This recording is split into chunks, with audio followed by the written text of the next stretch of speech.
I'm standing in the parking lot of the City of Hardee's Police Department. More accessible by boat today than car, it seems. There in the distance is the bypass around downtown Hardee. This is where Woodland Hills Road runs through this part of town.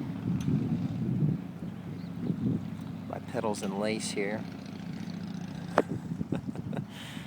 And Allen Penny's there, or Creekside Loft. It's more like Creek Loft, not Creekside today. Out to Main Street with the Shell station. Apparently the water's subsiding rather rapidly at this point, which is good news. I guess more rain's on the way though.